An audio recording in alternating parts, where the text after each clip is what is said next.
যারা অত্যন্ত হতাশ, 17 বছর জেল জুলুম নির্যাতন নিপীড়নের মধ্য দিয়ে গিয়েছে, মামলা খেয়েছে, হামলা খেয়েছে, এলাকায় আসতে পারে নাই, বাবার জানাজা পড়তে পারে নাই, সন্তানকে স্কুলে নিয়ে যাইতে পারে নাই, পরিবারের সাথে সময় কাটাইতে পারে নাই। আজকে সরকার গঠনের পরে এই ত্যাগী নেতা কর্মীদেরকে তারা ছুঁড়ে ফেলে দিয়েছে। এই হোমনাবাসী আমরা আপনাদেরকে সাক্ষী রেখে বলতে চাই, ওইসব নেতা কর্মীদেরকে আমরা এনসিপিতে স্বাগত জানাই। কারণ আমরা এনসিপি, আমরা চাঁদাবাজির রাজনীতি আমরা সাবস্ক্রাইব করি না, টেন্ডারবাজির রাজনীতি আমরা এনসিপি করতে চাই না। সুতরাং যেসব বিএনপির যারা ত্যাগী নেতা কর্মী আছেন, আমরা জানি আপনারা কষ্টে আছেন, আপনারা রাতে নির্জনে আপনারা কান্না করেন, আমরা আপনাদের কষ্টটা বুঝি। আপনারা এই চাঁদাবাজির জন্য হোমনা চান নাই, আপনারা 17 বছর জেল জুলুম এই কারণে খাটেন নাই। আপনারা যারা আওয়ামী লীগের সাথে নেটওয়ার্ক করে যারা রাজনীতি করেছে তাদের জন্য আপনারা এই হোমনা চান নাই। আমরা চাই আপনারা এনসিপিতে আসুন, এনসিপি মধ্যপন্থা এবং বাংলাদেশের রাজনীতি করবে আপনাদেরকে সাথে নিয়ে। প্রিয় হোমনাবাসী, আমরা যদি আমাদের রাজনৈতিক দলটাকে তৃণমূল পর্যায়ে গ্রামে গঞ্জে আমরা নিয়ে যেতে চাই, তাহলে সবার অংশগ্রহণ প্রয়োজন। আমি এখন কিছু কথা বলবো, যেই কথাগুলো অনেকের অপছন্দ হবে, কিন্তু আপনাকে মাথায় রাখতে হবে আমরা নাগরিক আকারে আপনাদের প্রত্যেককে দেখতে চাই। আমরা দেখতে চাই এখানে প্রত্যেকটা মানুষের সমান অধিকার নিশ্চিত হোক, সে নারী হোক কিংবা পুরুষ হোক। আমরা চাই প্রত্যেকেই নাগরিকের মর্যাদা নিয়ে বাংলাদেশে তার বিচরণ করুক। আমরা চাই নারী নেতৃত্ব উঠে আসুক। ভোটের আগে দেখবেন প্রত্যেকটা নারীকে প্রয়োজনে পায়ে ধরে বসে থাকে ভোটের জন্য, কিন্তু আপনি দেখবেন ভোট যখন শেষ হয়ে যায় নারীদের আর কেউ খোঁজ নেয় না। এখানে এনসিপি ব্যতিক্রম উদাহরণ তৈরি করতে হবে। আমাদের হোমনার প্রত্যেকটা নারী, প্রত্যেকটা মা বোনের কাছে যেতে হবে, তাদের সমস্যার কথা শুনতে হবে, তাদের প্রত্যাশা এবং প্রাপ্তির মধ্যে যে ব্যবধান রয়েছে সেই ব্যবধান ঘুচানোর অঙ্গীকার তাদেরকে দিতে হবে। তাদের শিক্ষা, কর্মসংস্থান এবং পুষ্টির নিশ্চিত করতে হবে। আমাদের নারীদের শিক্ষিত করতে হবে, কর্মসংস্থান নিশ্চিত করতে হবে, তাদের নেতৃত্বকে আমাদের সবার সামনে তুলে ধরতে হবে। মনে রাখতে হবে আমাদের সমাজের অর্ধেকেরও বেশি নারী। আমরা যদি নারীদেরকে পিছিয়ে আমরা কখনোই সমাজকে অগ্রসর করতে পারবো না। আপনারা দেখবেন আপনাদের পরিবারে, যেই পরিবারে নারীরা শিক্ষিত, নারীরা কর্মসংস্থানের দিকে যাচ্ছে, সেই পরিবার তত বেশি স্বাবলম্বী। সেজন্য এই যে ইয়াং জেনারেশনের যারা আছে, বাংলাদেশের এক হুজুর ছিল কবিল উদ্দিন নাম, কি নাম? উনি বলেছিল শেখ হাসিনা আপনি জান্নাতি। বাইতুল মুকাররমের খতিব মুফতি রুহুল আমিন তিনি বলেছিল আপনি কওমি জননী। তাহলে ওদের ভিতরে একদল আলেম ছিল না? জোরে বলেন ছিল না? আপনি কি মনে করেন বেলকুচিটি ছিল না? অবশ্যই ছিল। বাংলাদেশ জামাত ইসলামের বড় বড় সিনিয়র আলেমদেরকে মসজিদে গেলে তাদের সঙ্গে একটু সালাম বিনিময় কুশলাদিও জিজ্ঞেস করতো না তারা। আর প্রতিটা শুক্রবারে খুতবায় বসে বসে আজে বাজে কথা বলে ইসলামী আন্দোলনকে ধ্বংসের দ্বার প্রান্তে পৌঁছাই দিয়েছিল একদল আলেম নামের কলঙ্ক।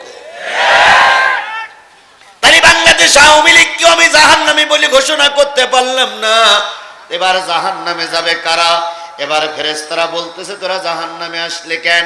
এই নিয়ে যখন কথোপকথন হচ্ছে তখন সূরা মুদ্দাসসিরে যায়, আল্লাহ বলতেছেন ফি জান্নাতিন ইয়াতাসালুনা আনিল মুজরিমিন মা সালাকাকুম ফি সাকার ক্বালু লাম নাকু মিনাল মুসাল্লিন ওয়া লাম নাকু নুতিমুল মিসকিন ওয়া কুন্না নাখুদু মাআল খায়দিন ওয়া কুন্না নুকাযযিবু বিয়াউমিদ্দিন।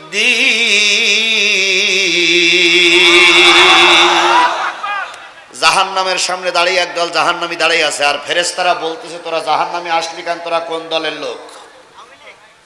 বেটা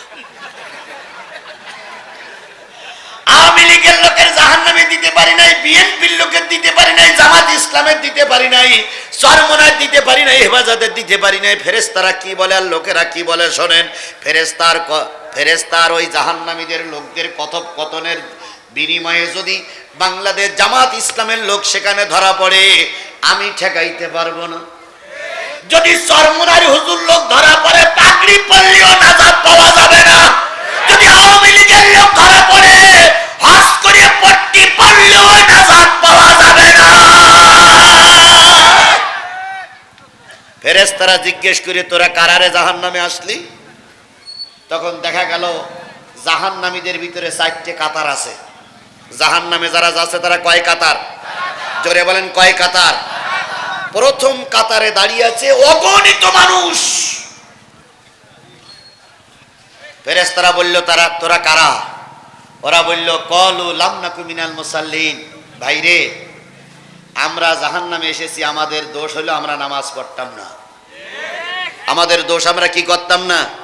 তাহলে জাহান্নামে সর্বপ্রথম যারা ঢুকবে তারা কি? এই মুসলমান কথা বলেন, জাহান্নামে সর্বপ্রথম যারা ঢুকবে তারা কি? ওর ভিতরে শুধু পুরুষ না নারীও আছে? ওর ভিতরে শুধু নারী না পুরুষও আছে। তাহলে বোঝা গেল আজকের আলোচনায় সর্বপ্রথম যারা জাহান্নামে যাবে তারা কি? আরো জোরে বলেন, তারা কি? বেনামাজি। এবার যদি বাংলাদেশ জামাত ইসলামের ভিতরে যদি বেনামাজি বেশি হয়, বুঝতে হবে না জাহান্নামী দল। বাংলাদেশ আওয়ামী লীগের ভিতরে যদি বেনামাজি বেশি হয়, বুঝতে হবে এটা জাহান্নামী দল। বাংলাদেশ জাতীয়তাবাদী দল বিএনপির ভিতরে যদি বেনামাজি বেশি হয়, বুঝতে হবে এটা কি বলে, জাহান্নামী দল। বাংলাদেশ জাতীয় পার্টির ভিতরে যদি বেনামাজি বেশি হয়, বুঝতে হবে এটা জাহান্নামী দল। এবার আপনাদের কাছে ভোট দিলাম, কোন দলে নামাজি বেশি আর কোন দলে বেনামাজি বেশি? যে দলে নামাজি বেশি সেই দল হলো জান্নাতি দল।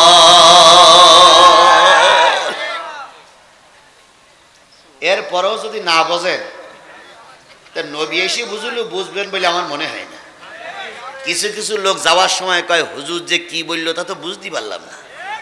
বুঝবা না, বোঝার মতন বিবেক এখনো তোমার ভিতরে আল্লাহ দেয়নি। তাহলে সর্বপ্রথম যারা জাহান্নামে যাবে তারা কারা? এই মুসলমান কথা বলেন, সর্বপ্রথম যারা জাহান্নামে যাবে তারা কারা? এবার আসুন, এই বগুড়া মসজিদের সামনে আগামীকাল একটা দলের সমাবেশ হবে। সেটা বিএনপির হতে পারে, আওয়ামী লীগ আবার রাষ্ট্রীয় পারে, জাতীয় পার্টি হতে পারে, চরমনাই হতে পারে, বাংলাদেশ জামাত ইসলাম হতে পারে। এই মসজিদের সামনে একটা কি হবে? সমাবেশ হবে। এই সমাবেশের পর চলাকালীন অবস্থায় মসজিদে আসরের আজান হয়ে গেল। আজানের পরে যদি শতকরা 90-95% নেতার কর্মী না মসজিদে ঢোকে, তাহলে ধরে নিতে হবে যে দলের সমাবেশ হচ্ছে এই দলের ভিতরে 90-95% লোক মুসলমান, তাহলে নামাজি, তাহলে এই দলটা জান্নাতি দল। এর 3 দিন পর বগুড়া হাই স্কুল মাঠে বিশাল সমাবেশ। সেই সমাবেশে 50,000 লোকের আগমন। বিরাট নেতারা বক্তৃতা করতেছে। আজান হয়ে গেল, হাতে গোনা কয়েকজন লোক নামাজ পড়তে গেল, বাকি কিছু লোক মঞ্চে বসে আছে, কিছু লোক পেশাব করতেছে, ঘুরে বেড়াচ্ছে, নামাজ পড়তে যায় নাই। তাহলে যেই দলে বেনামাজি বেশি, বুঝে নিতে হবে ওই দলটা জাহান্নামী দল। এবার সামনে যান। ইয়াউমা নাদু কুল্লা উনাসিম বিইমামিহিম।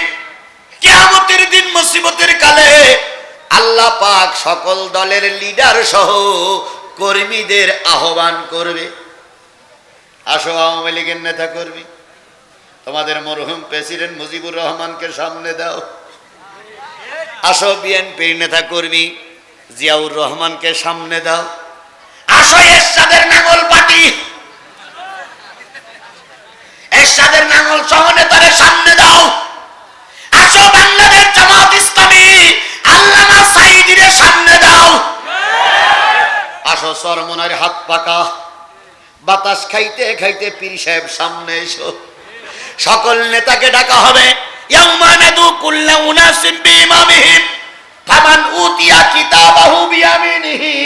সেদিন যদি নেতার হাতে আর কর্মীদের ডাইন হাতে আমলনামা দিয়ে দেওয়া হয়, আল্লাহর কসম এই নেতা আর এই দল, এই কর্মীরা আল্লাহর জান্নাতি।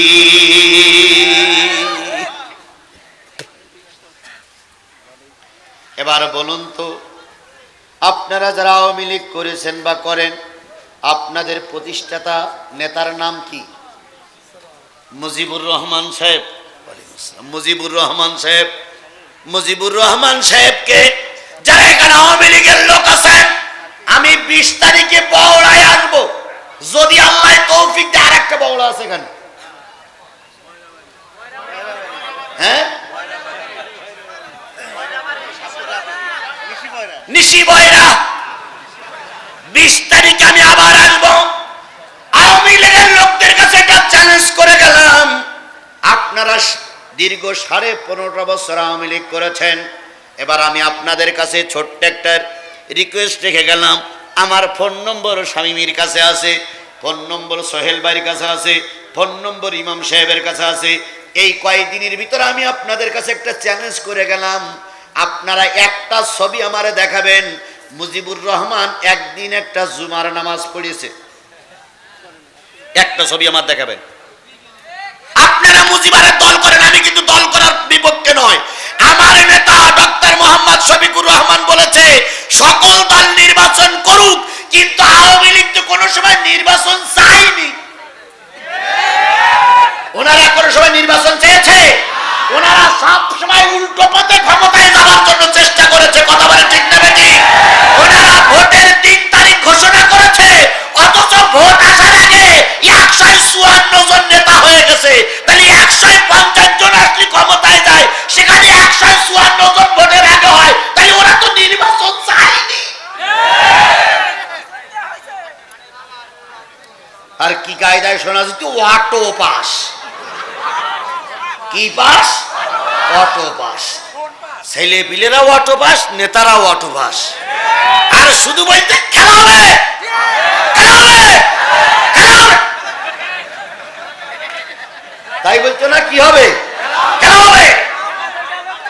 আমরা খেলা করার জন্য রাস্তায় আমরা মাঠে নামতে চেয়েছিলাম। কথা বলেন ঠিক না বেঠিক? আমাদেরকে খেলা হবে বলে তোমরা খেলা করতে দেওনি। আজকে আমরা চাই তোমরাও খেলা করতে নামো। দেখি তুমি কোন মায়ের দুধ খেয়েছ আর আমি কোন মায়ের দুধ খেয়েছি, তোমাকে কোন বাবার জন্ম দিয়েছ আর আমি কোন বাবার জন্ম দিয়েছি। আসো খেলা করতে, খেলা হবে।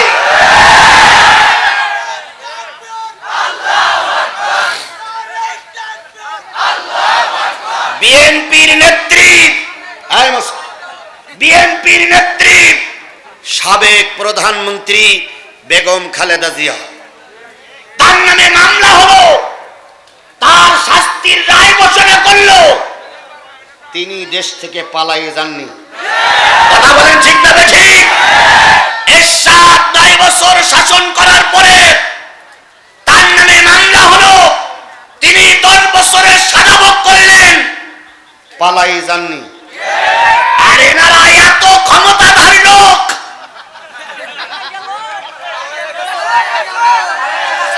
নেতা কর্মীদের রাস্তায় ফেলিয়ে রেখে 2 পুলি বিমানে চড়ে পালিয়ে গেল। তাহলে বাংলাদেশ আওয়ামী লীগের ভাইরা বোঝেন, এতদিন যাদের দল আপনারা করেছেন তারা পালানো জাত, তারা টিকে থাকার জাত নয়। বাংলাদেশ জামাত ইসলামীর শীর্ষস্থানীয় নেতাদের ফাঁসিতে ঝুলানো হয়েছিল এবং তারা হেসে হেসে বলেছিল বাংলাদেশ জামাত ইসলামের অস্তিত্ব শেষ। আল্লাহর কসম, বাংলাদেশ জামাত ইসলামের অস্তিত্ব শেষ হয়নি। যত ফাঁসিতে ঝুলিয়েছ তত নেতা কর্মী বৃদ্ধি পেয়েছে। বাংলাদেশের সংস্কার আন্দোলনে নেতৃত্ব দিয়েছিল 148 জন যুবক।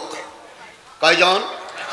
148 জন যুবক এই সমন্বয়ক হিসেবে নেতৃত্ব দিয়েছিল গোটা বাংলাদেশে। তার ভিতরে 108 জন শিবিরের যুবক। 108 জন যদি শিবিরের যুবক হয়, আর বাকি 40 জন ছিল বিএনপি, জাতীয়তাবাদী দল।